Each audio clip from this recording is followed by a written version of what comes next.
This video will show you how to upload external files to Messenger Pigeon.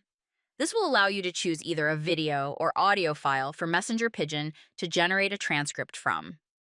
From the home page of your Messenger Pigeon app, select the green Upload button located near the top of your screen. You can choose to upload a file from your phone's photo library or your phone's files. Locate the video or audio file that you would like to upload and tap it. Messenger Pigeon will queue your file for upload.